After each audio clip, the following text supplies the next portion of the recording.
here. Get up there we go. All right. Well, we are into the fourth class of the nutrient management planning program, and hopefully everybody is keeping up with the homework. Last week we had quite a bit to do by entering in the crops and the rotations for each field that you're including in the nutrient management plan. So we are like most of the way done, actually. And kind of the last piece of homework, major piece of homework you'll learn about today. So after this week, when we meet up next week, we'll really be diving into kind of finalizing the plan and making sure all the pieces are in the plan, um, and that what is in the plan meets the standard. So today we'll learn about the last bits of data that have to go into GoCrop. And again, next week we'll be kind of reviewing the data, making sure everything's in the plan, and making sure that all the information that's there meets the regulatory requirements and the standard, the 590 standard. So that can take a little bit of tweaking and review, of course. So again, hopefully everybody's been keeping up, and by next week we'll just be kind of moving through the plan to make sure all the pieces are there and again meet the standard.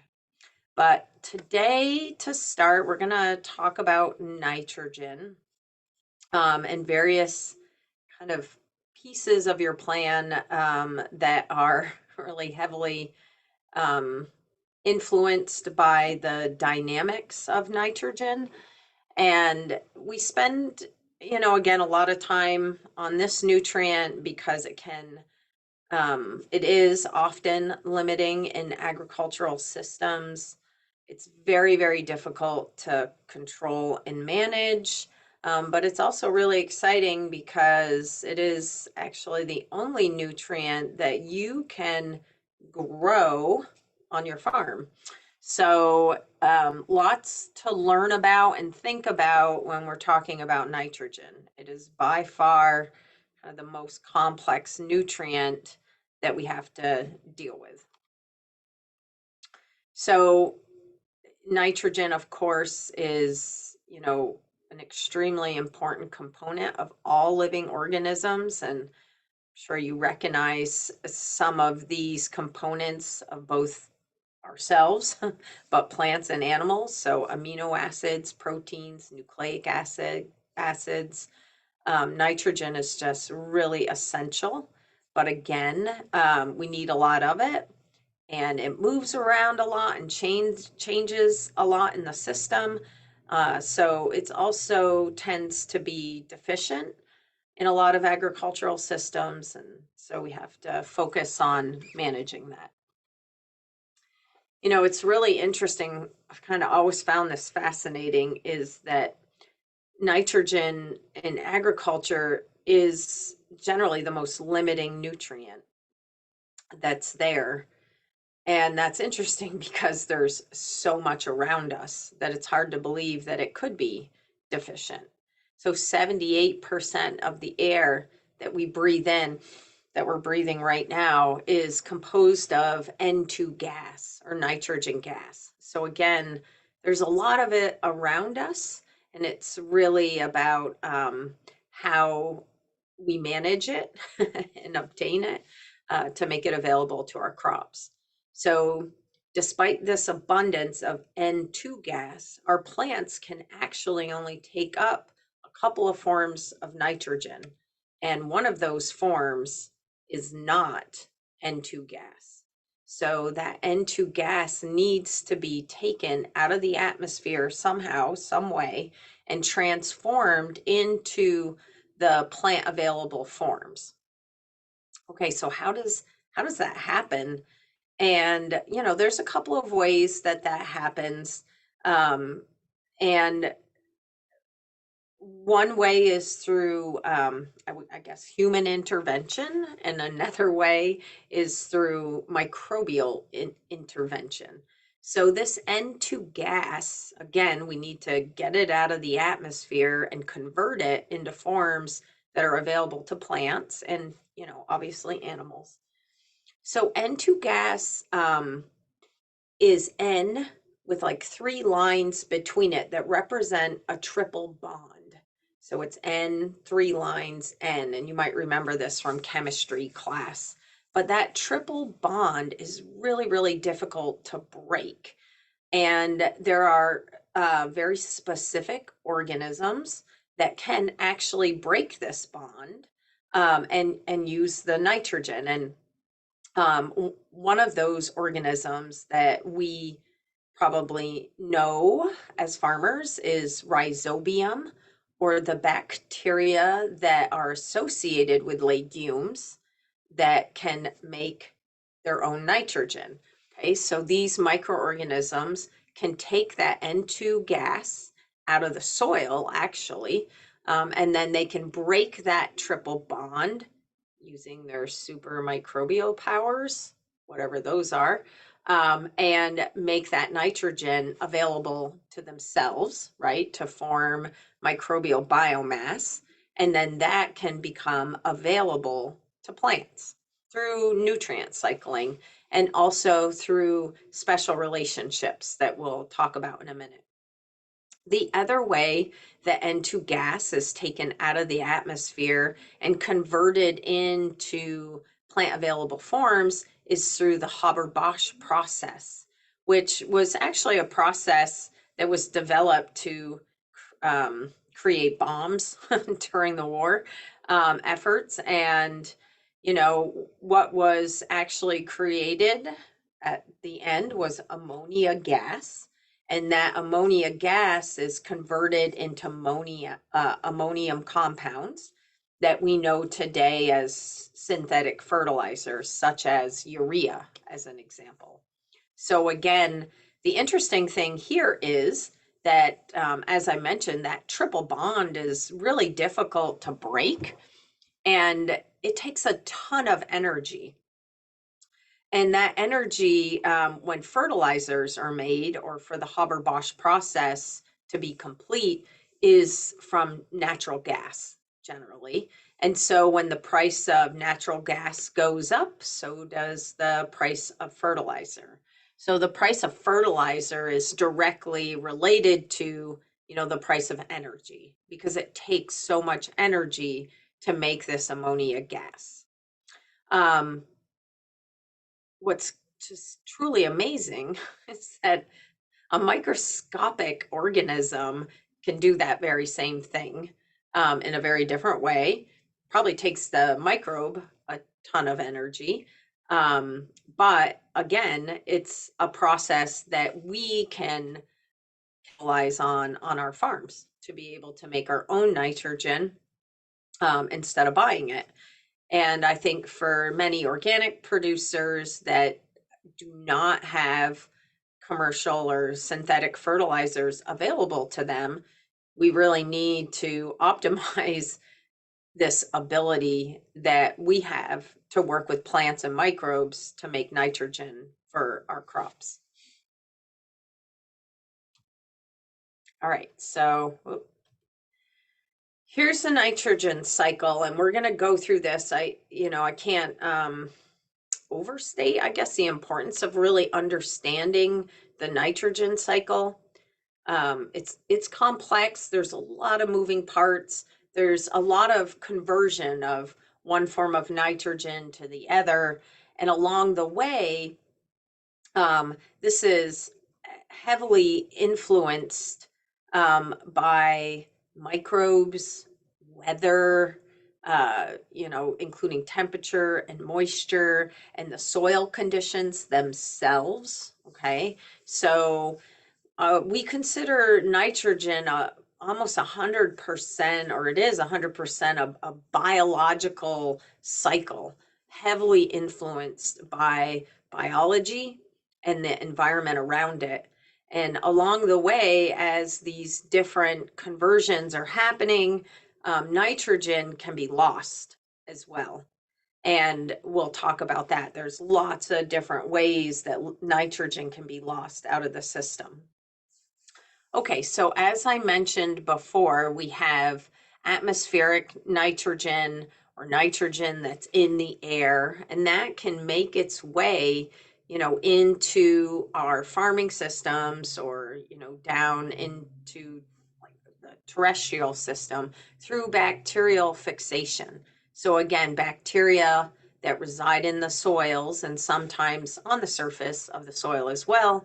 Can take that nitrogen gas and they can convert it into microbial biomass and also provide some to plants as well. The other way that nitrogen gets out of the atmosphere into the ground is through lightning fixation. And some places actually that are really have high or frequent, very frequent lightning events, there's actually quite a bit of nitrogen that's created and credited even in agricultural systems.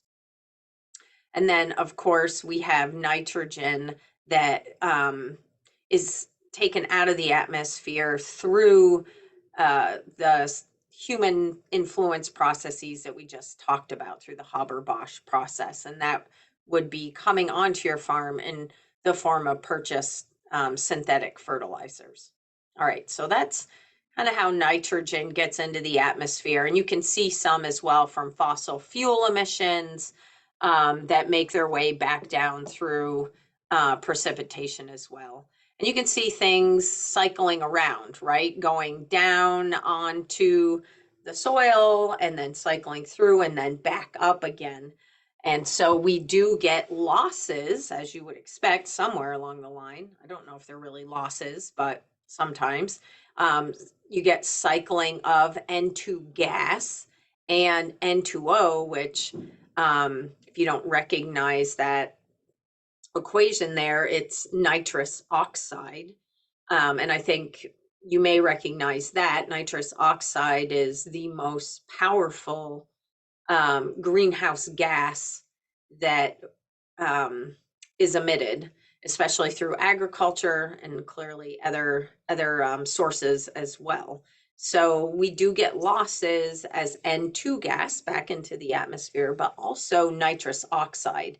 And one of the things, of course, we're trying to control in agriculture and minimize is the loss of nitrous oxide. So we'll talk about that in a minute as well. Okay, so we can have nitrogen being added to our soils through nitrogen embodied in organic matter. Okay, so you can see that here first, which it says organic matter, R, which stands for carbon, attached to NH2. So this represents the nitrogen that's bound to carbon in organic matter that's added to the soils. And that, is coming from plant and animal residues.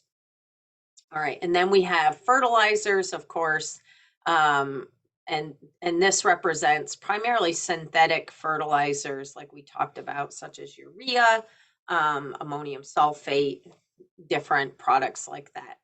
So when nitrogen sources are added to the surface, sometimes those can run off. So that's one form of loss. And that would be from, a rain event where you have water moving across the top of the soil with nutrients in the water or nutrients attached to soil that get picked up and are moving across the surface of the soil and can make their way into water. Okay, so very similar to phosphorus, we can see runoff of nitrogen as well.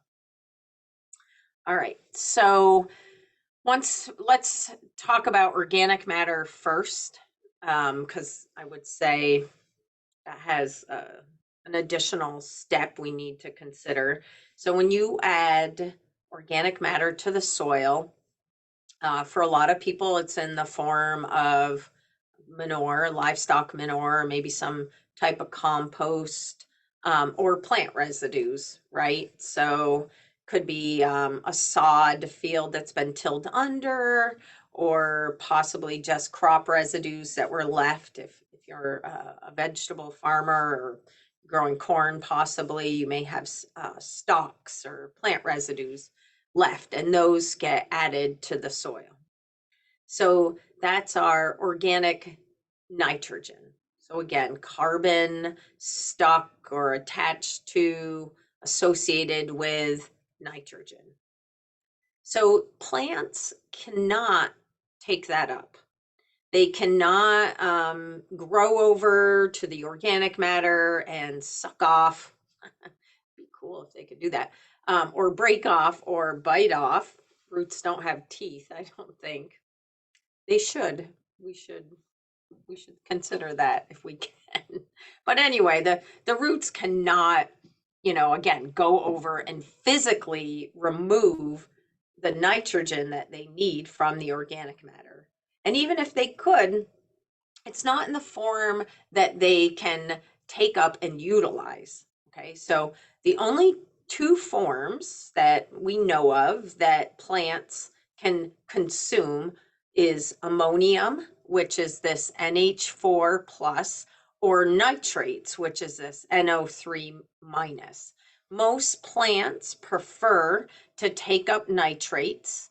Ammonium can be taken up by the plants in limited amounts. It actually it takes more energy for the plant to process the ammonium once it's inside of the plant. It actually can be toxic to the plant, and they have to get rid of these hydrogens.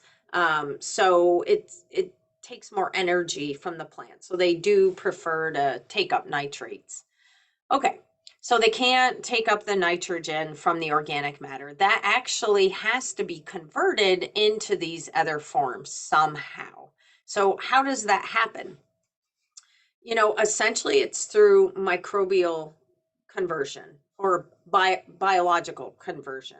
It may start with manure being added to the soil, and let's say a ground beetle starting to eat on the organic material. They're breaking it down into maybe other compounds.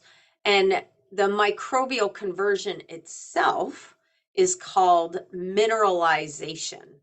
So essentially, we're taking this organic matter, and through the work of biology, mostly microbes, but other organisms as well, we get the release or the mineralization of different nutrients. And the primary one that we're talking about and are most interested in is the mineralization of ammonium. So the release of ammonium through a microbial conversion from the organic matter. Okay. And that ammonium, again, it doesn't show it in this depiction, but it can be utilized by the plants. But generally, it's rapidly converted to nitrates. So you can see once you have ammonium free in the soil, it goes through another process called nitrification. And this is a two-step process. And along the way, so ammonium to nitrites and nitrites to nitrates, there are very specific bacteria that make this conversion. Nitrous monas and nitrobacter. So without those very specific bacteria, this process does not happen. So again, we want to create conditions where we have that biology, and that biology is able to take ammonium and convert it to nitrates so that our plants can take those up. All right, so that's called nitrification. So you can see this is all biologically driven. There is nothing here driven by just adding fertilizer or going out and stomping your foot on the ground or anything like that. This is all driven by biology. And the biology itself is clearly influenced by the soil conditions. So remember before we talked about needing a pH that was basic, right? Or more basic, slightly acidic. So a pH over 6. And once we get below 6 or over 7, we're having a big influence on the biology and the biology that can make these conversions. Okay, so managing the pH, managing the other nutrients, managing the condition of the soil, right? And we'll talk about this more as we go along. Okay, so from nitrates, we can have losses here. We can have leaching. So you can see there's a minus, right? NO3 minus, NO2 minus, because they don't have a strong affinity to be held on by the soil. Remember the cation exchange capacity. They're more prone to leaching. So they can move down through the soil profile pretty swiftly, especially when there's a lot of rain and you also have very porous soils and you don't have anything growing to take them up. We can lose them into the environment, right? So you can see the ammonium, remember, has the plus sign. It's a cation. It is loosely held on to the soil. So again, we have some protection of ammonium, but once it's in the nitrate or the nitrite form, we really want to have plants actively growing to be able to utilize that form of nitrogen, which is what they want. So you can see once we're in the nitrate form, that can easily be consumed by plants if you have plants growing, right? Okay, so the other process, which is of huge interest to us and to you, and you may not even realize this, is a process called denitrification. And so that is the conversion of nitrates to N2 gas and N2O. So clearly, we want to make sure that we keep this denitrification process at a minimum. There's some level of natural kind of denitrification that happens, which, you know, we don't need to be overly concerned about, but we don't want to have a lot of N2O losses from our system because it contributes to greenhouse gas emissions. And like I said, it's the most powerful. So it's far more detrimental than CO2. So we really want to minimize these losses. And also, if we're losing nitrogen, whether it's from leaching or runoff or denitrification, it's not being used by our agricultural system. And those are losses. We don't want to lose nutrients. We want to grow healthy, high yielding, high quality crops. Okay. So denitrification, just to be clear, is an anaerobic process, which means it is a conversion from nitrates to N2 or N2O gas by bacteria that do not need oxygen. So when we have low oxygen systems or conditions in the soil, we will have a lot more N2O gas loss. Okay, so think about last year. So when we have saturated soils that are saturated with water, and we don't have the oxygen that we need or as much, right? Then we're going to have more losses to denitrification. So last year, unfortunately, especially in a heavy clay soil, right, that doesn't drain very well, we're going to get more nitrates lost to denitrification than we would from leaching. Okay, if you have a sandy soil that's super porous, right, then more of your nitrates will be lost to leaching. They're going to move down. They're going to keep more oxygen also because the water moves down more freely. All right, so saturated soils that are very low in oxygen will tend to have more denitrification, which we clearly saw last year, not just from ag systems, but a lot of our systems, even natural systems, would have more denitrification last year. Okay. So we want to make sure to limit denitrification and keep oxygen, lots of oxygen in the soil, that most of these, right, these microbes need oxygen.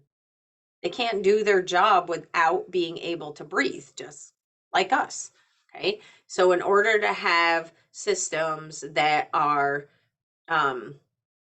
able to both hold water, but also have plenty of room for air and oxygen and be aerobic, we need to make sure that we've created that soil, right, through soil health management, that promotes that. So if you have a super compacted soil, you tend to have issues with crop productivity, right? So the crops don't grow as well. Well, part of that has to do with the fact that it's not able to necessarily get the nutrients that it needs. And those nutrients aren't able to get to the plant either in the form or in movement, right? Because there's no oxygen. So alleviating compaction, and creating soils that are more porous can help the whole system be more efficient and again, more profitable at the end of the day with far less losses to the environment through all of these mechanisms. All right, so again, it's complicated. And we're gonna go through it again so that we go through each part and you understand some of the weather and environmental conditions that influences all this. So you can be thinking about that this year when you're out in the fields and you're putting together your plan right now and then managing that throughout the season. So we haven't talked that much about organic matter yet, and this is kind of our time. So organic matter is that, plant or animal residues that are added back into the ground. That's kind of how we think about it. But organic matter also includes the living organisms in the soil.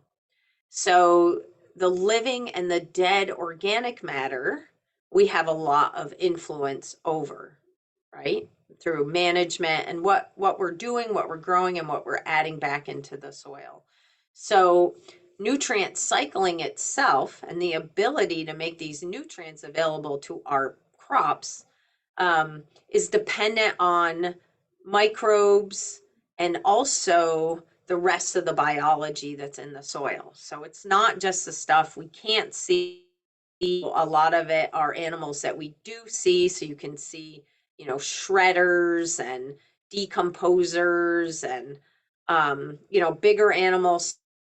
And all of them are important in cycling that organic matter so that we get nutrients available to our crops.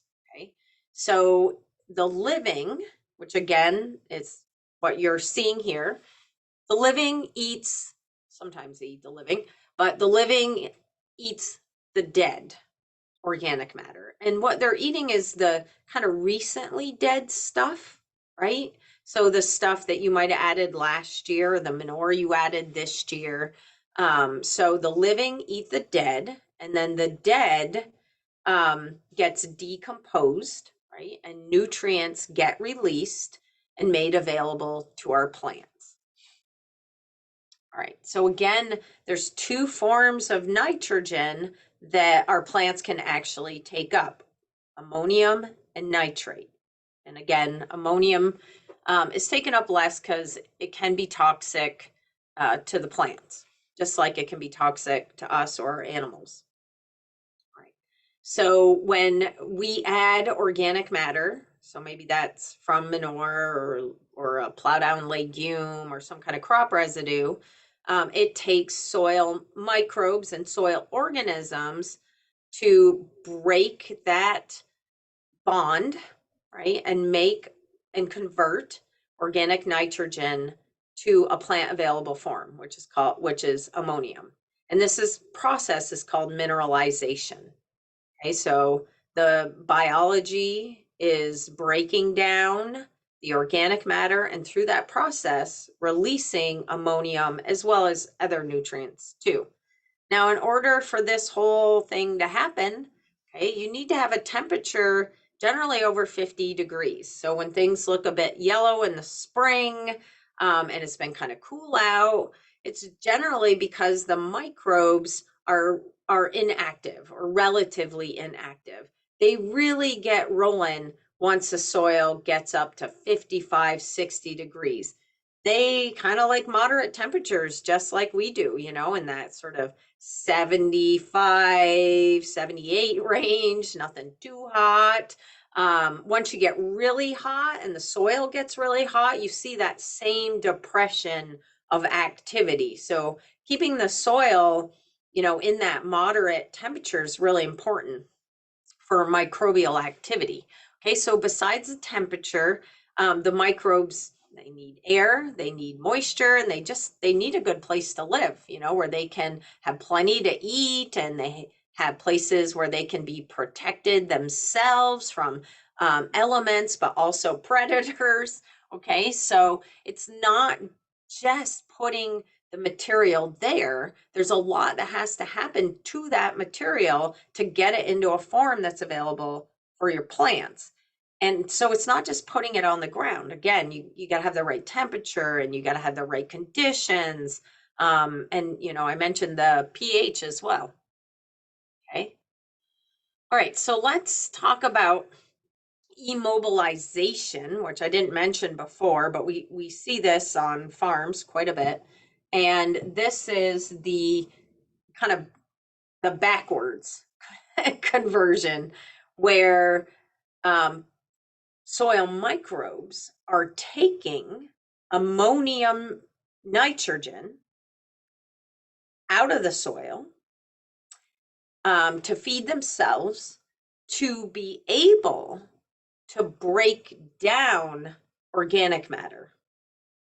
Okay, so they're actually sort of like robbing it away from your plants so that they have enough protein, right, to be able to attack and break down the organic matter that they have. So when does this happen? It doesn't always happen.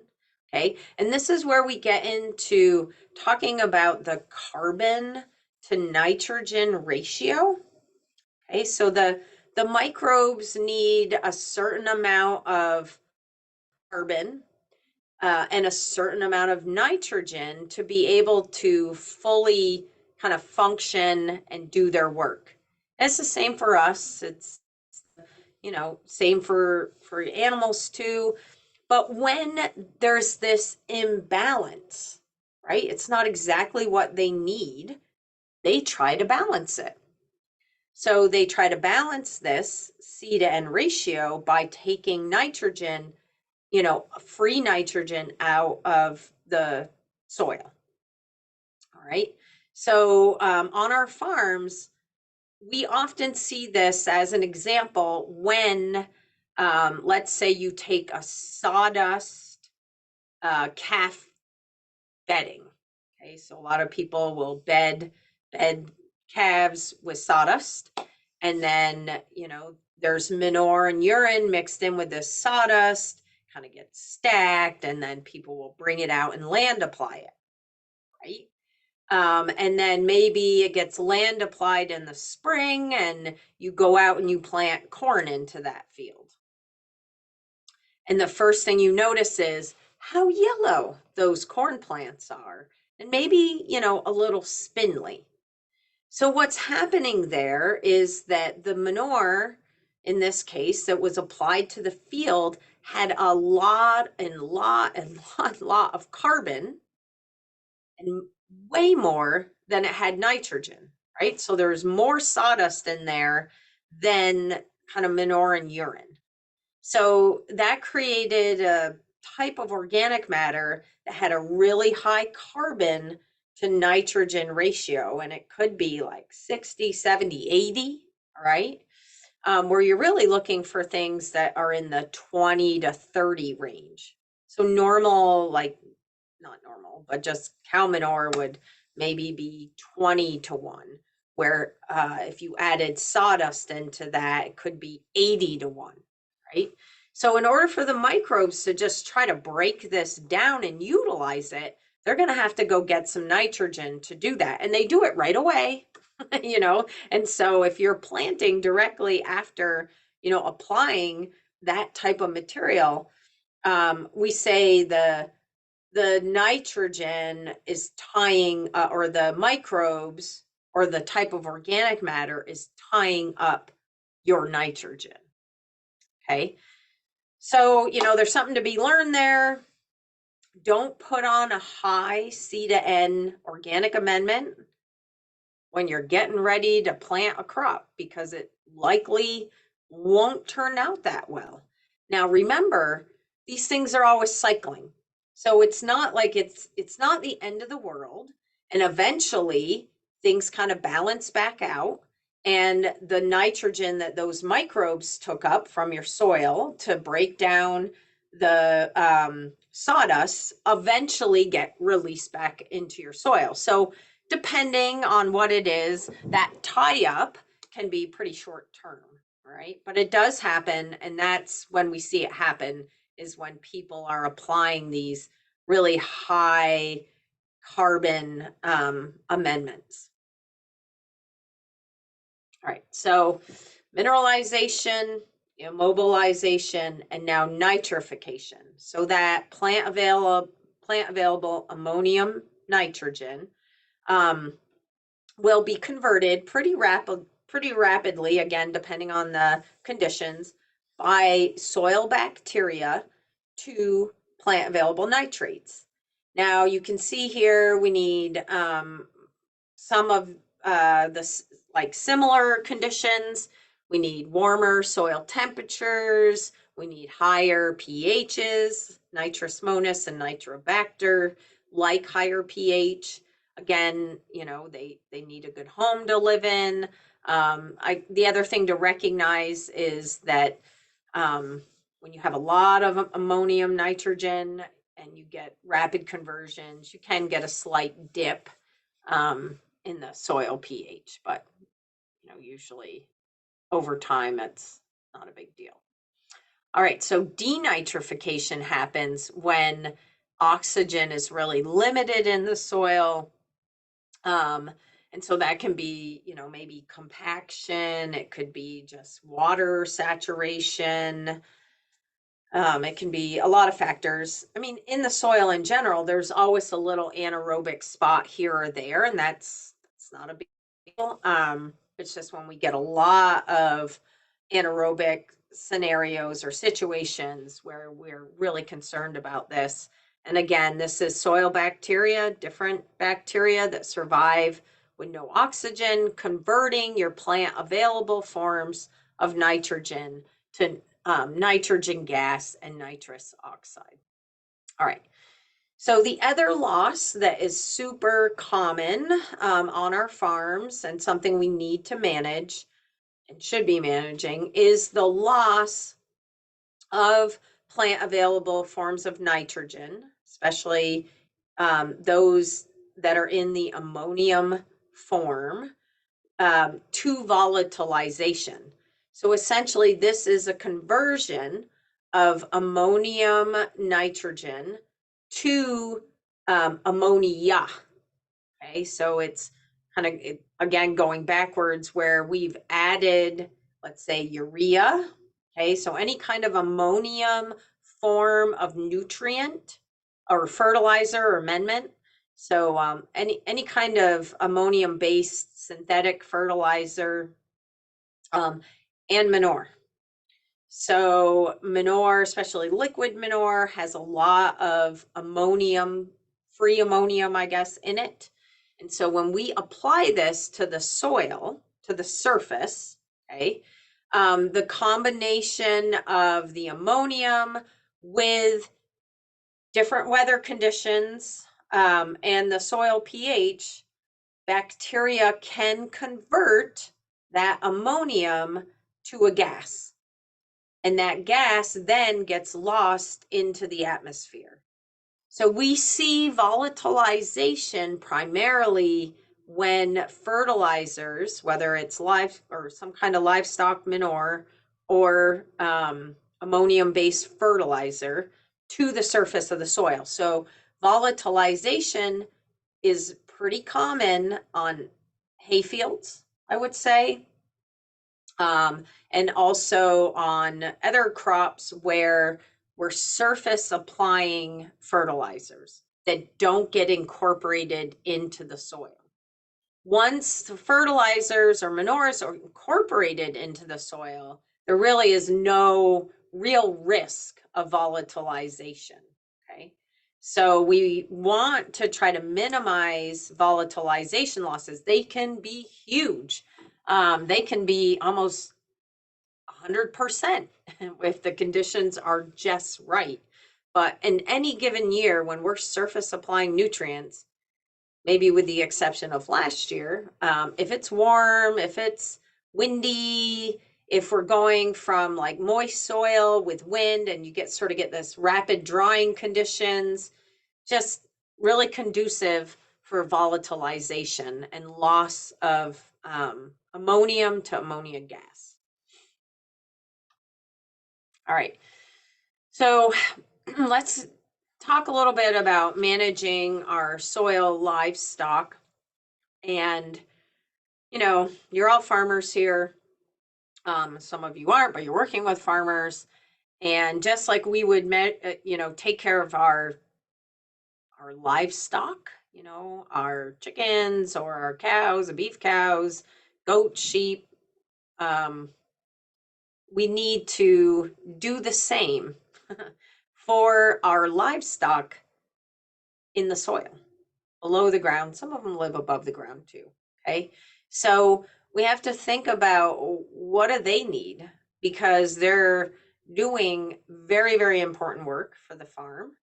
And it's important for us to manage them and give them the diet and the shelter, air and water, just like we do, for our livestock on the farm, so that we are minimizing losses to the environment and, optimizing nutrient cycling for our crops, but also, benefiting the ecosystem around us by cultivating a healthy, biology in the soil.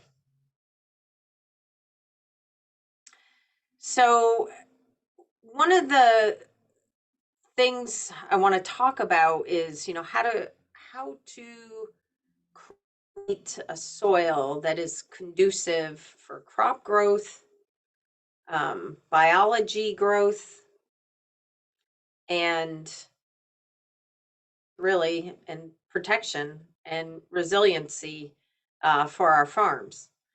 And we've talked about many of the pieces. And so now I want to try to put those together for you. So we need soils that drain water and hold water, that have air, that have biology, that hold on to nutrients, that allow for plant growth.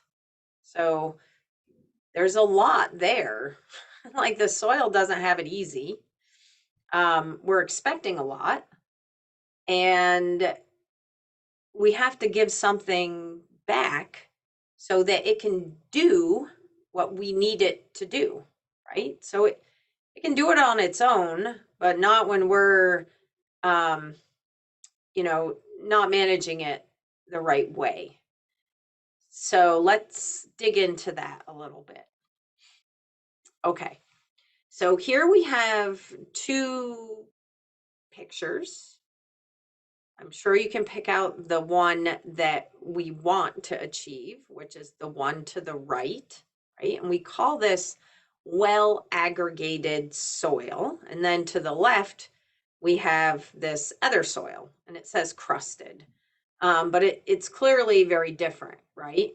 And you can see in the well aggregated form or picture, there's all these little, they look like little rocks, I guess, and they're all different sizes and shapes. And because of that, when they're kind of stacked on top of each other, they don't fit together very good. So it's kind of chaotic, but that's what we want. We want all these different shapes and sizes and looks, right? We want a very diverse set of microbes, and we don't want them to fit together very well. We like them to look like that. And because they don't fit together very well, there's a lot of space in between them. Some there's little spaces, some there's big spaces. And what that does is it creates the space for air and water. Okay. And it also creates the space for the plant roots to grow and explore the soil. And it also provides us space and place for the biology. Okay. So when you look at the picture at the left, oh, where does the biology live? How does the air or the water move through a soil like that? How does a plant grow in soil like that? Well, it doesn't grow very well. And the air, we have trouble getting air down into the ground, which clearly influences everything else, the microbes, the plants, and the water. The water can't move down. So, how does it move? It moves across. Okay. So, that impacts the environment in a lot of ways, especially after you've learned when the water moves across, that's not good. We want the water to go down. When it's moving across, it'll start gaining momentum, gaining velocity. It starts picking up things, it starts picking up nutrients, it starts picking up soil. And then that makes it to usually where it's not supposed to go. Okay. So our goal is to create this well aggregated soil. Okay. Sounds good. Now, how do we do it? How do we make those little balls, right? All those different shapes. Well, we've given you some of the keys here already. Okay. So I said in order to have microbes and a diverse set of microbes, we need to feed them. Okay. Step one. So how do you feed them? You're going to add organic matter. Okay. You're going to add things that the microbes want to eat. Well, some of them want to eat each other, but if they want to eat each other, they got to have other ones there to eat. Okay. So to create a diversity of microbes, we have to give them a diverse diet, right? So we don't like to eat the same time, and neither do the microbes. So different plants, different, like rotations, right? So different plants, diversity in the plants that you're growing so that you get different roots, different exudates, different carbon to nitrogen ratios. In the materials that you add to the soil. So maybe it's liquid manure, maybe you have some solid manure, maybe you have crop residues that you're putting down. But again, we don't like to eat the same thing all the time, and neither do the microbes. So think about that. Okay, you want a diverse set of microbes that include fungi and bacteria and amoebae, etc. You got to give a diversity of food to eat to achieve that, right? So once there's food there for them to eat, the microbes start to work. Okay, and once there's plants growing, the roots start to work. And as the microbes are eating, okay, and the earthworms and the other organisms are doing what they do, they create a lot of glues and stuff. Ooze. They have technical names, but we'll go with glues and oozes, oozing things, slimes, I don't know. But it starts to get things stuck together. Okay. And so all of this activity and all of this growth starts to glue the soil particles, the organic matter, and the roots. Everything gets kind of glued together into these little balls. Some of them are big, some of them are small, some of them have organic matter stuck in them. It doesn't really matter. What you're really trying to do is enhance biological activity, so that they're active and they're forming, okay, these aggregates just naturally. And then these aggregates, again, when you have a lot of them and they're all different sizes, you get this well aggregated soil with the pore space, and the air that you're looking for. Okay. So, again, this aggregated soil, you get better infiltration. So, when we're getting all of this rain, and we have these well aggregated soils, the water can more easily drain and move down, which is exactly what we need in the kind of conditions that we're getting. Okay. Now, we also go through longer dry periods. I get that we haven't had one for a while, but we do. And if you remember the summer of 2021 or 2020, 2020, they're very dry. We had long periods of dry. All right. So when we have long periods of dry, water gets held in between those little aggregates, okay, in between the small pore spaces. It gets like hung up on there.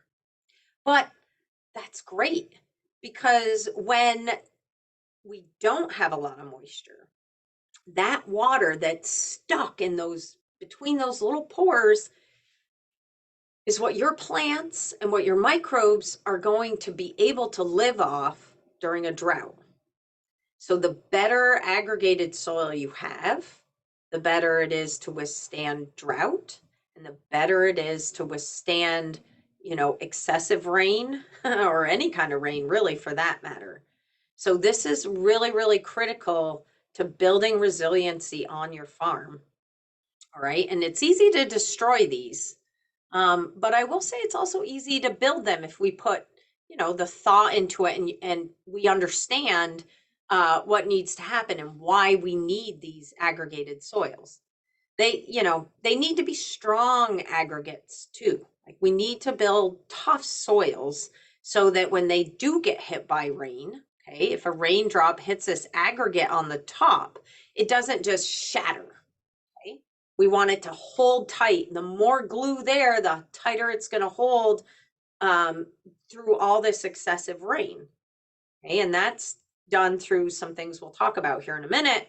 But when they don't hold, you can see what happens to the right here. You just sort of get the shattering of that aggregate, which seals the ground shut in a lot of cases. And then we get water running right off the surface. All right, so,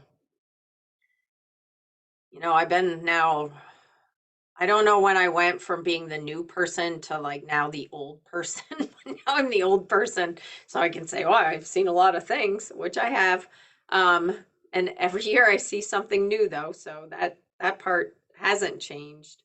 But I am able to, I have seen a lot of different things, and it's easier to talk about something when you've seen it and you know it works and you've seen it in action.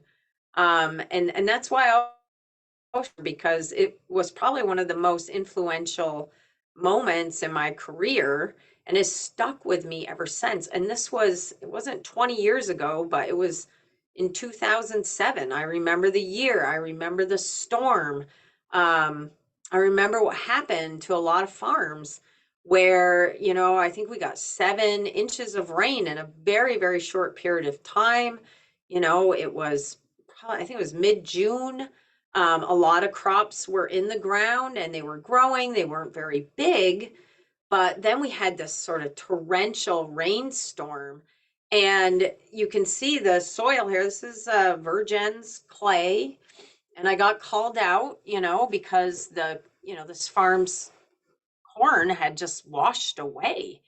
And the field was in really tough shape. And you can see what was talking about, right? Look at this picture. Look at this picture. Okay, so you can see like if there were aggregates, they're gone. And you can tell the water had been running off, right? Once the ground was sealed. And then, it was the next day and the sun had come out. And if you have this kind of soil, you know what's going to happen. That's just going to bake shut. It's going to be wet underneath and dry, a little bit dry on the top, but how does the oxygen get in there? How is anything even going to grow on this? And then what is the farmer even going to do at this point, right? That's a huge loss. It's an economic loss. It's expensive, a soil loss to the environment. And then I visited another farm that day that was literally right next door, same soil type, but look at the condition of the soil. You can see those little aggregates. They're still there. And they got the same amount of rain. And the sun's coming out and you can see that it's drying. You can see that it's going to be okay. It doesn't look that wet, and you could actually hear the water gurgling down through the soil. And that's when I realized, like, okay, it's possible. This farmer wasn't doing anything crazy. Um, and and honestly, with the type of rain we get today and the extended drought periods, we need this soil right here. This was continuously tilled. It had been in the same crop. It was pretty beat up. And this soil was in a rotation. It had just come out of sod the year before. So we know what we need to do. But we really got to focus on it because we need this kind of soil to survive in today's climate and economics. This doesn't do anybody any favors. It's expensive and it's going to continue to be that way. All right, so back here to the nitrogen cycle. I've taken you through it. There's a lot to consider. It's not just adding the material. We need, the organic matter there and the microbes there for a lot of reasons, which I just talked about, beyond supplying nutrients to our crops. On the same hand, we need the organic matter, to build the health of the soil, the microbes to build the health of the soil. And if we're doing that, then we are doing these other things. We're supplying nutrients to our crops. It's a lot to understand. And it sort of even increases the like the weight on our shoulders, I feel like, to manage the soil in a way that's going to achieve all these things. And it does take more thought and, and understanding, really. I mean, I remember learning some of these things thinking, that's cool. Now realizing like we have to do this. And not just for our farms, but for, the environment around us and the community too. So, it's a big lift, but we have the best system and the right tools right here to do it. So that's also what makes it so exciting. So let's talk a little bit about the plant microbes or the microbes that I had mentioned before that have a special relationship with plants on our farm. And you often hear that legumes make their own nitrogen, right? Oh, if you grow clover or alfalfa, they make their own nitrogen. Well, they don't actually make their own nitrogen. It's a symbiotic relationship, which means both parties like need each other. Okay. So the symbiotic relationship is that the bacteria that is called rhizobium in this case, with clover, alfalfa, is rhizobium. There's different bacteria for like soybeans as an example, but the most common is rhizobium species, and they will form a relationship with the roots on the legume plant. So if you dig up clover or alfalfa, hopefully you'll see these little balls on the roots, and those are the homes of this bacteria, the rhizobium bacteria. And in that little house is, their little factory where they're taking nitrogen gas out of the soil and converting that into a form that they can use, and providing some, right, to the legume. So it's a symbiotic relationship. What does the bacteria get in return, right? If the legume is getting nitrogen, what does the bacteria get? And the bacteria gets carbon. They get energy. So they're getting energy from the legume in return, providing the legume nitrogen. Okay. So it's a symbiotic relationship. They need each other. Without each other, the bacteria themselves, they can live in the soil a bit, for sure. But will the legumes live without them? Yes. The answer is yes. So the legume itself is giving up something, right, to the bacteria to get nitrogen. It's giving up carbon, energy, very valuable to the plant. Now, what happens if you fertilize the legume with nitrogen? What if there's a lot of free nitrogen in the soil? Ammonium nitrogen, right? So the legume will actually, if the nitrogen is available, will take that up and start to end its relationship with the bacteria, right? So you may have heard, don't make your alfalfa lazy, right? If you apply manure to the alfalfa, it may get lazy.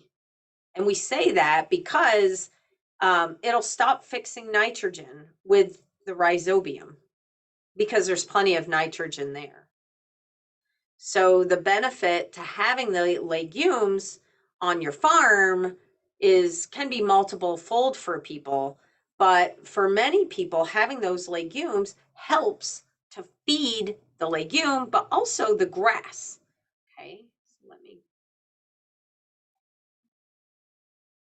so so there's a lot of relationships again below ground that are occurring, that we may not fully understand or know how to make, like, I guess, practical recommendations necessarily, but we do know when you're growing legumes, okay, the rhizobia nodules themselves will supply nitrogen directly to the legume. But there's also loss of nitrogen from that system. So you may have rhizobia nodules that die and slough off, and as new ones grow, the legume itself from decaying and dying off plant roots or plant material. But there is the ability for the legume and the rhizobium to supply the grass with some of its nitrogen needs, right? So if you have a field that has a lot of legume in it and some grass, the ability for that legume to provide the grass nitrogen increases. Okay, so they share. Well, I don't know if they share, but excess nitrogen can be taken up by the grass. So it's a really powerful way to reduce your fertilizer costs by growing mixed stands. And it also, provides a different feed quality as well if you're looking for protein. Okay. So let's talk a little bit about nitrogen sources on your farm, before we wrap up and get into today's homework. So most farms have some type of manure or access to some type of manure or compost. And this is like livestock based manures or compost. And then there's also legumes. okay, that are grown. We often, if they're grown solely for nitrogen, they're called a green manure, okay? But oftentimes we have legumes, on our farms as forage, and then they may be rotated with another crop. And when they are rotated, you get all of that nitrogen for the subsequent crop. All right, so then we also have sod and cover crops. So grass fields or maybe winter rye. And we often look at those, especially in rotation, as sources of nitrogen. So let's talk a little bit about how each one of these is different. Okay, so when you have manure, depending on the type of livestock you have, um, here's an example with solid manure. You will get different amounts of the nitrogen that's in that manure available to your crop. So if you surface apply the manure, you will get less nitrogen available than if you incorporate the manure. Here's just an example of that: dairy, beef, swine manure. You can see if you surface apply it, like on a hay field, you get less pounds available versus if you incorporate it. Now, this should make sense, hopefully. Surface applied, so you may have more volatilization, possibly more runoff. It may just take longer for it to become available because, right, it has to be broken down by microbes, and that may take more time when it's surface applied because it's not in direct contact with microbes. So if you incorporate the manure, you usually have obviously less losses from volatilization. You may have other losses. But it's also in direct contact with the soil biology. So you may get, more release of nitrogen. Okay, so let's dig in a little bit further. When you were looking at your manure test last week, and when we went over this, I said in manure, you have organic nitrogen. Okay, so again, this is that R attached to NH2. So the organic nitrogen in your manure is slowly available. It has to be mineralized by microbes. That may take time, okay, depending on the microbes that are in your soil, the environment, and this other thing, right? The C to N ratio of the material. Okay, the other fraction of nitrogen you have in your manure is what we call ammonium nitrogen or the urea nitrogen. So this is readily available. It's in the NH4, right? The form that's available to your crop right away, but it's also available for conversion, right? NH4 can be converted to nitrates. And it's also easily lost as gas, right? So this is what would volatilize really rapidly if you surface applied it. All right, so when you're looking at your manure test, you have the organic nitrogen you have to and the ammonium nitrogen. One is going to be slowly available. You're not going to get it all at one time. You got to wait for the microbes, a lot of factors. And you have the ammonium nitrogen that is readily available. You have to manage that in a different way, right? Because you don't want to lose that to volatilization or nitrous oxide losses, etc. So in goat crop, when you're putting in these manure numbers, okay, now we're going to figure out if you're adding 1,000 gallons or 20 tons to the ground, how much of that ammonium nitrogen is going to be available to your crop, and how much of the organic nitrogen is going to be available to the crop. And what you have to understand is that this is complicated, and it's as you can tell, influenced by so many things.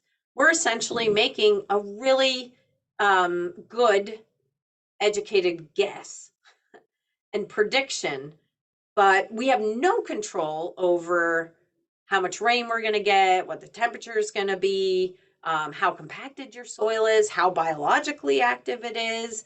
Will it be hot and windy when you apply it? So a lot can happen. So the number that we're going to generate, like I said, is a really good educated guess.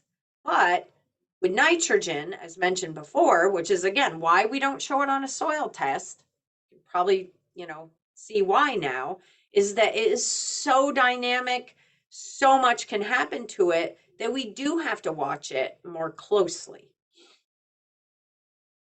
All right, so let's go through an example here so you can see the different factors that we're going to consider when we are looking at nutrient availability for your crop from the manure that you're putting on the ground. Okay, so this is a book value for liquid dairy manure with 7% dry matter. And the book values, as I said, are in the manual in your binder, but you should have your own test. All right, so you can see here the total amount of nitrogen is 25 pounds, which is a lot. But that's broken into two fractions. In liquid manure, it can be almost split right down the middle. It really depends, though. So there's 12 pounds in 1,000 gallons that is ammonium nitrogen, right? So that's like urea, essentially.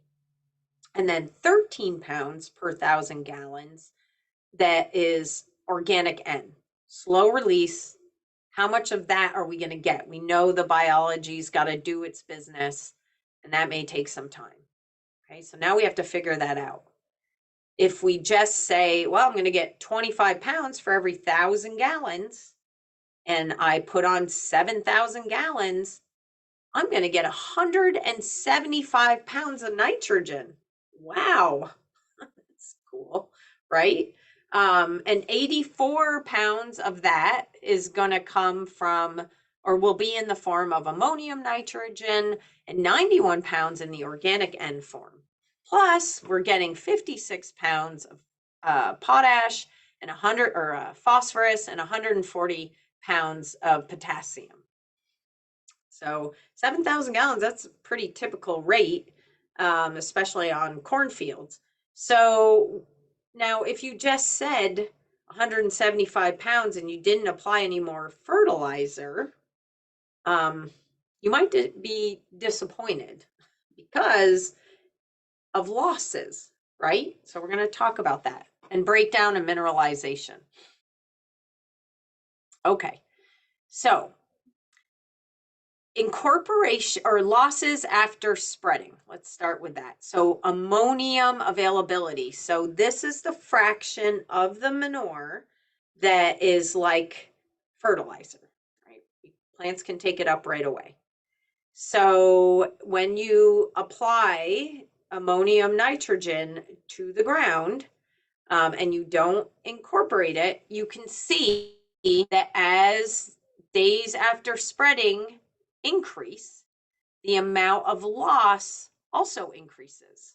Okay, so if you spread the manure on one day and you incorporate it immediately, then you have the least amount of losses. And this is assuming that you have plants growing and they're able to actually utilize it. Okay, so here is the availability of ammonium nitrogen from spring or summer applied manure.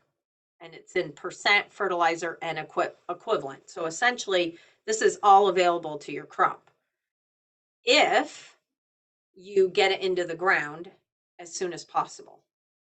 All right, so again, surface applications, we're going to see more loss from volatilization. So let's look at let's go with thin liquid dairy manure. If you apply that and you incorporate it or inject it, let's say immediately, you're going to have 95% of that ammonium nitrogen available for your crop. Okay, so 95% of the 12 pounds per 1,000 gallons you should be able to retain for your crop.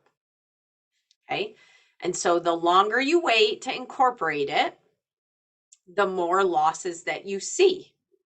And depending on how thick the manure is, etc., you will have more losses, based on the dry matter of the manure. Okay? So the take home message here is if you're applying to a cornfield or annual crop field, or you have a way to inject the manure, that will retain more of that nitrogen. If you're surface applying it, like on a hay field, a lot of that readily available nitrogen will be lost, primarily to volatilization. That's what this is really looking at. Okay. Now, this is in the fall. So I just showed you summer, if you're applying manure in the summer. What if you're putting manure on in the fall, after the crops, right? After the cropping season, you're putting manure on the ground. So you can see almost all of the ammonium nitrogen value is lost, right? Because in most cases, there's nothing growing and there's nothing that will be growing for a while. So it's just hanging out there and, basically prone to loss. So again, you may only have 25%, maybe nothing, maybe 10%, up to 40%, depending on the system, of that ammonium nitrogen left the next growing season.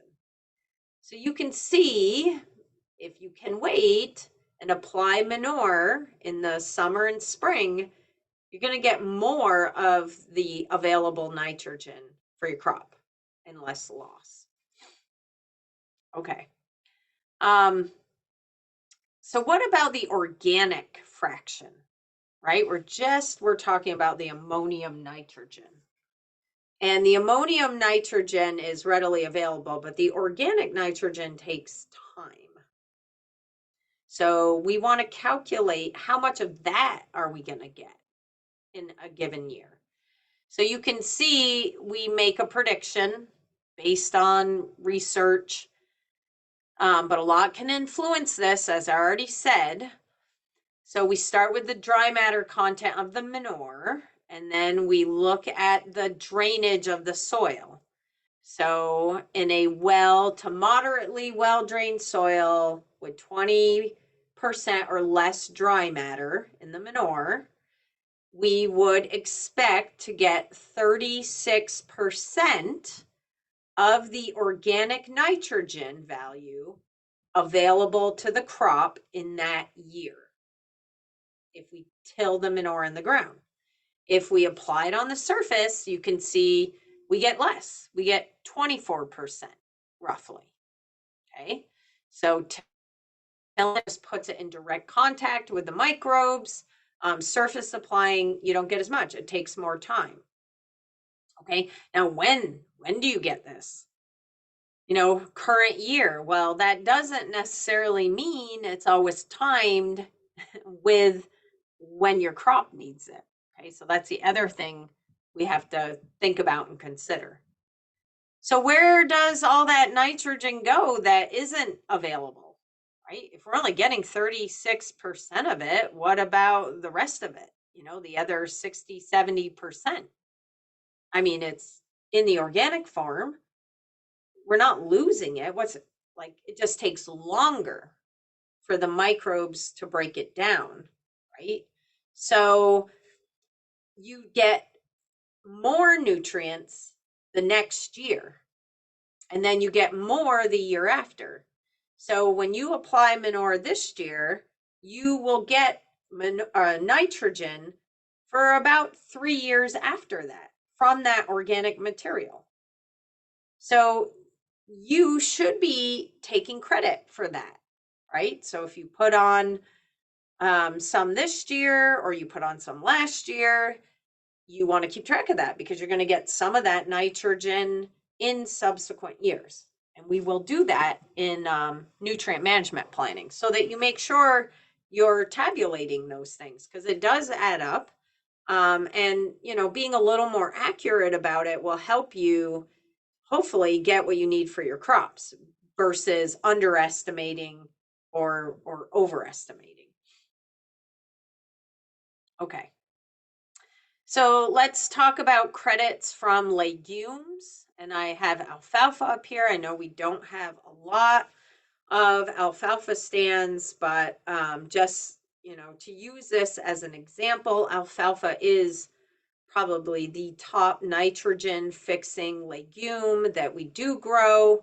And so I'm using this as an example. The other legumes, red clover, white clover, they don't fix as much nitrogen, but you can see, the amount of nitrogen credit that you get from the alfalfa depends on, how much growth there is when you incorporate it into the soil, how much alfalfa is actually there, and then what type of soil you have because, soils obviously impact microbial population and degradation of organic materials.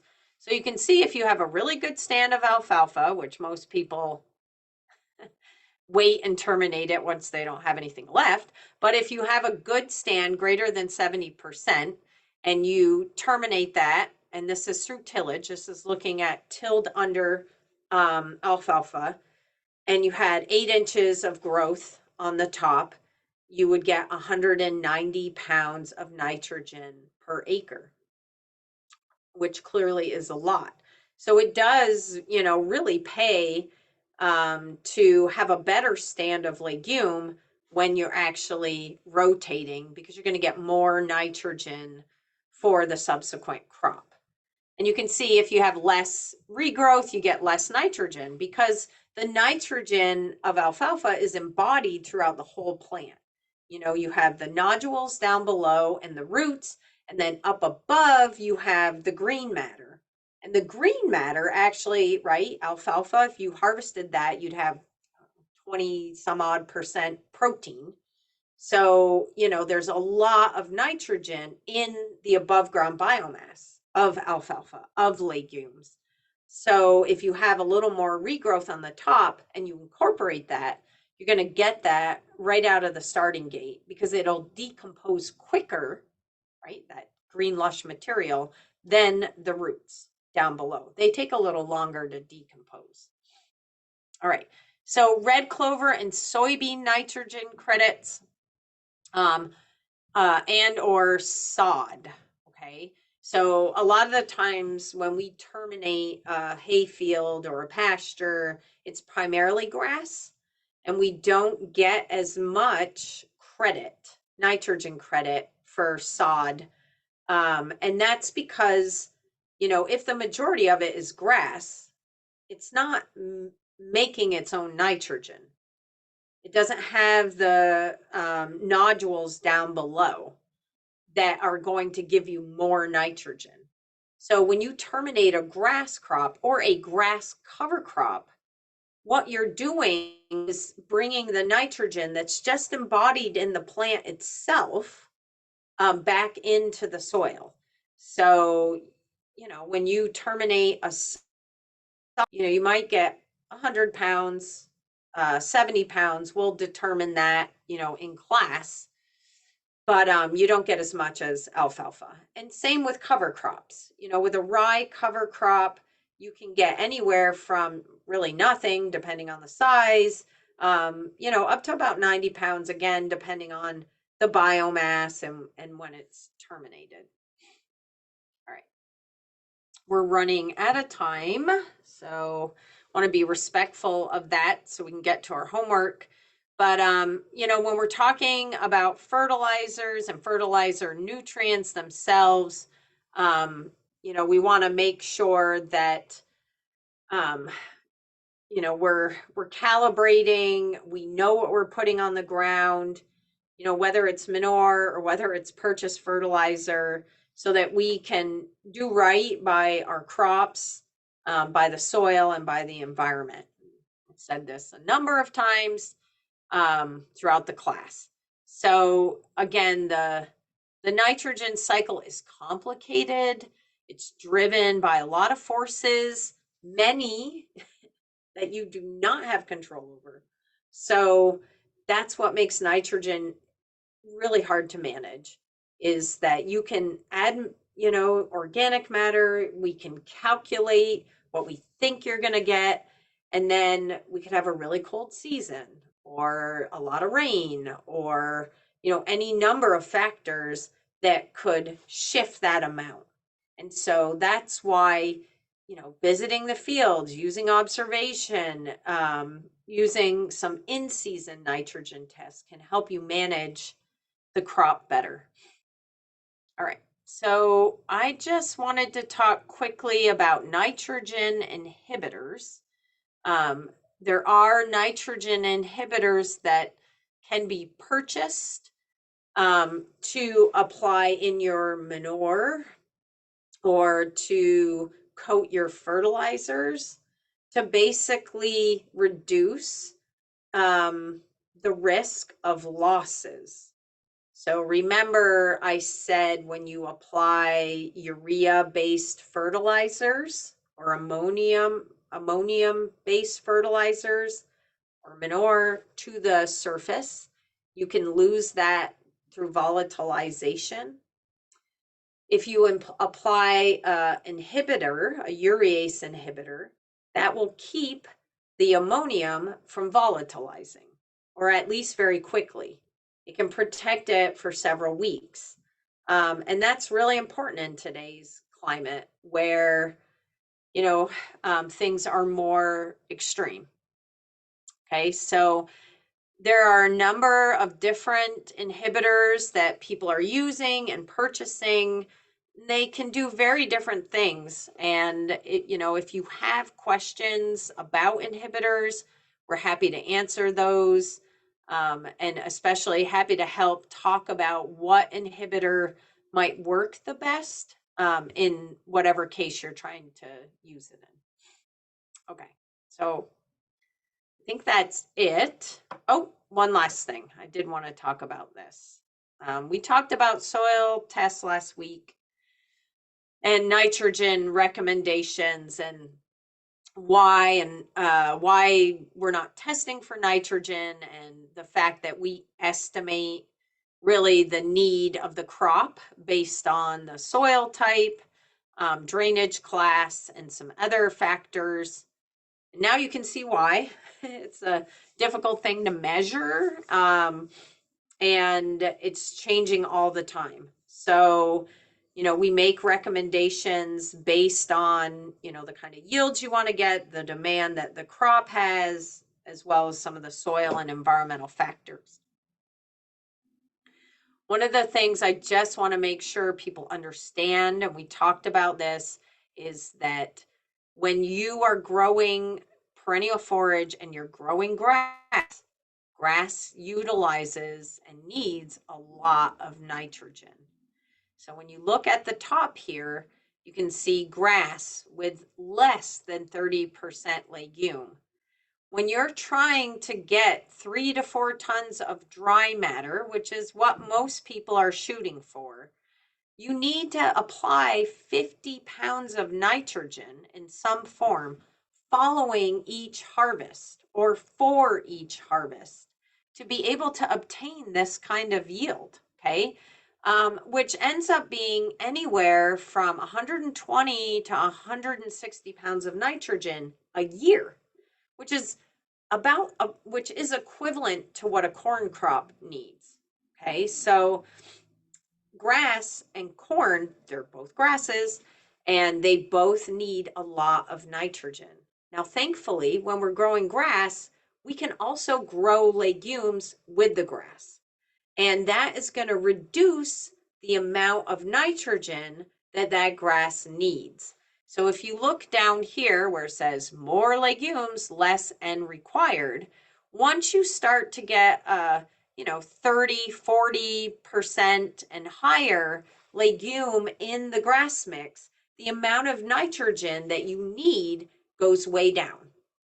And that is really important if you're trying to minimize the purchase of fertilizer and optimize, the amount of tonnage that you're getting and quality off of those fields. All right. Okay, so let's get into our homework and then we'll break for lunch. I can find it. Okay. I have so many screens open on my computer. Sorry about that.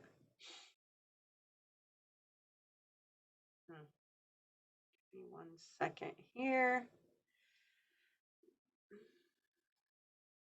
Okay, go back.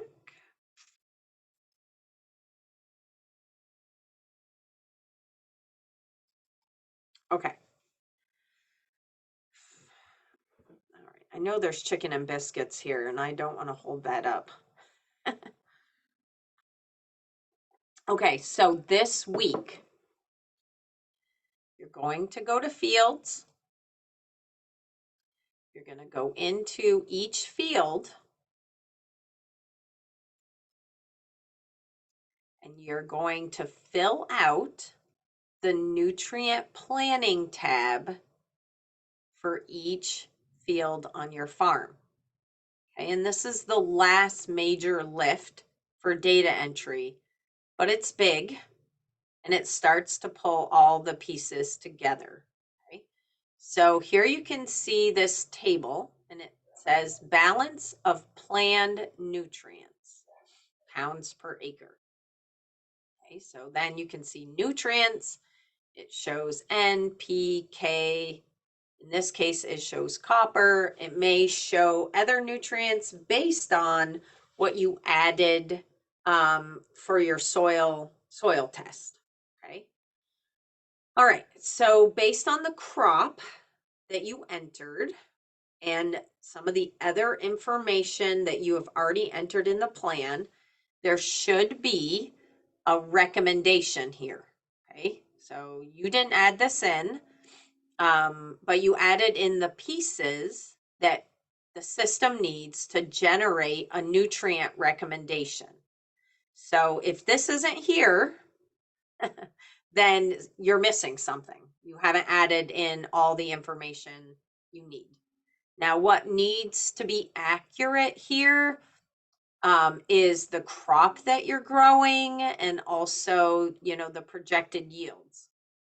All right. So if you put here that you had a hay crop and it was all grass, then you're going to have a really high nitrogen requirement and some other nutrients.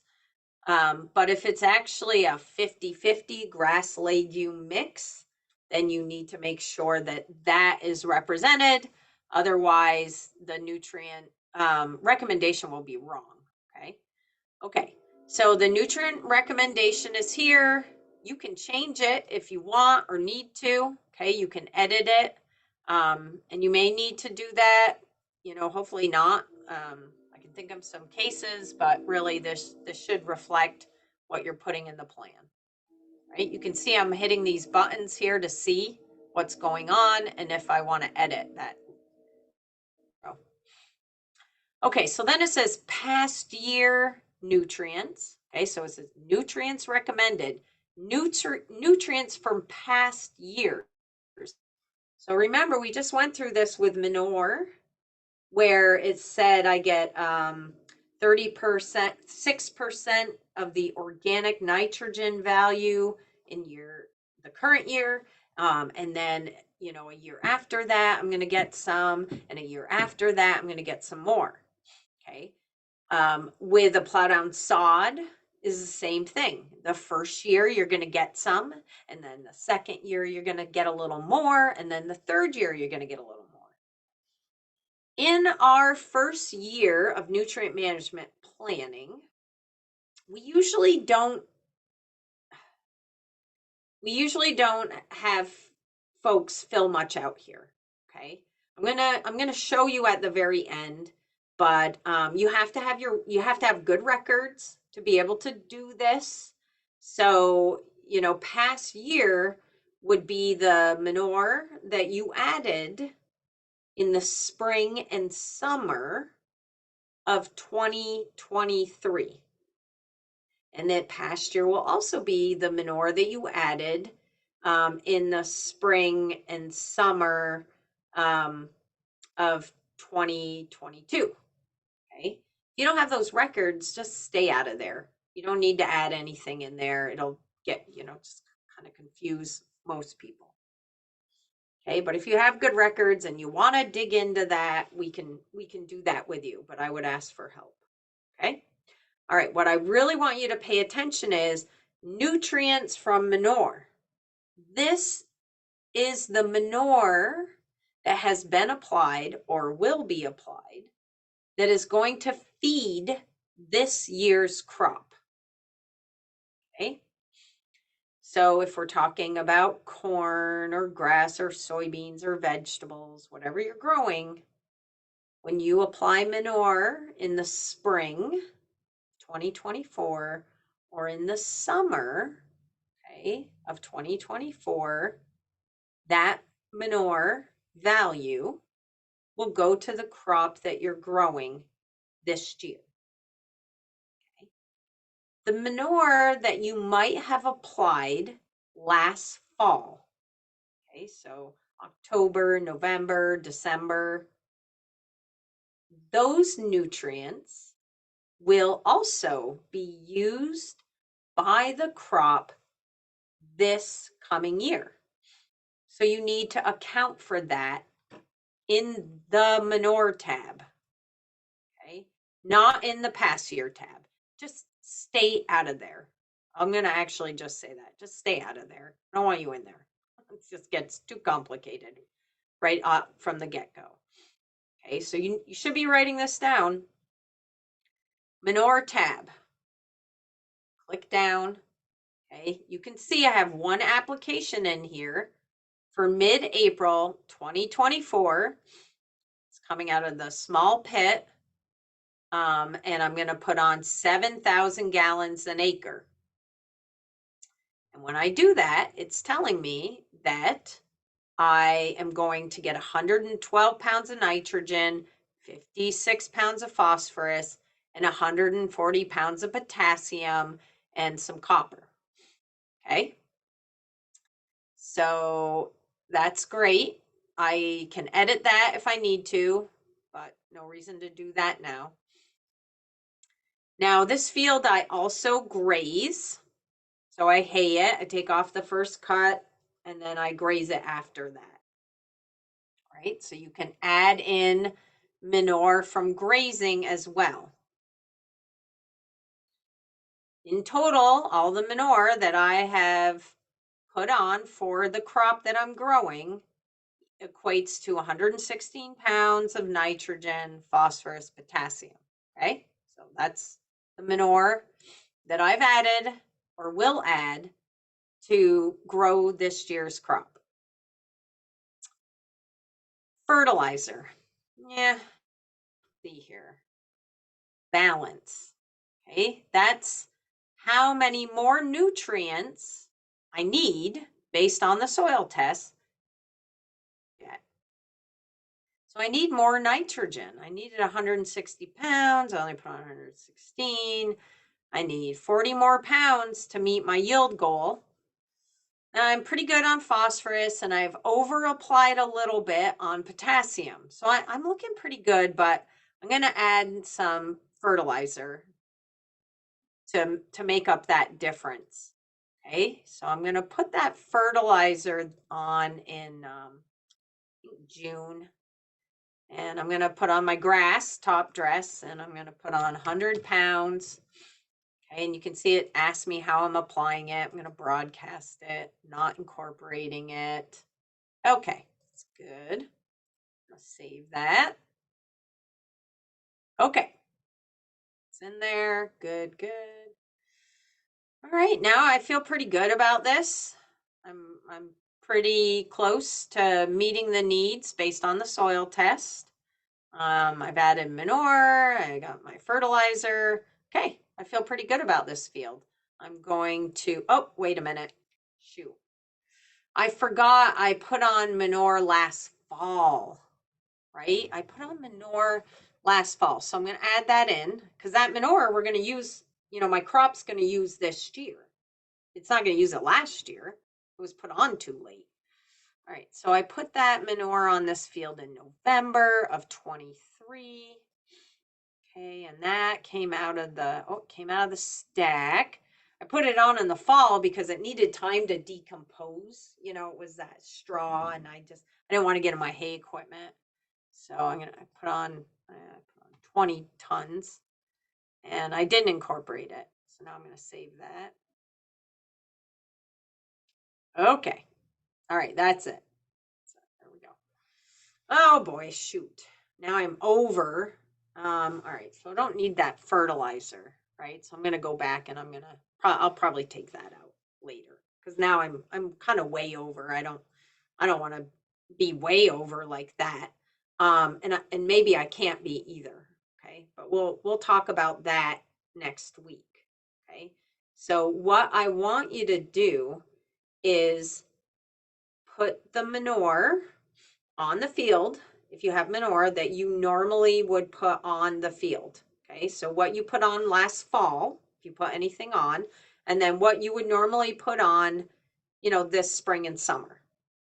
Okay, and then you can also put on, just to confuse things more, you can put on what you're planning to put on this coming fall too.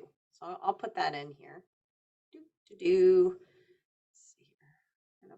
I'm gonna put more manure on in November.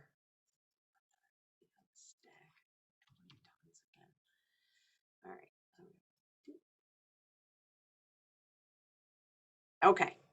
So what I want you to notice is I got my fall application from 23. You need to add that in.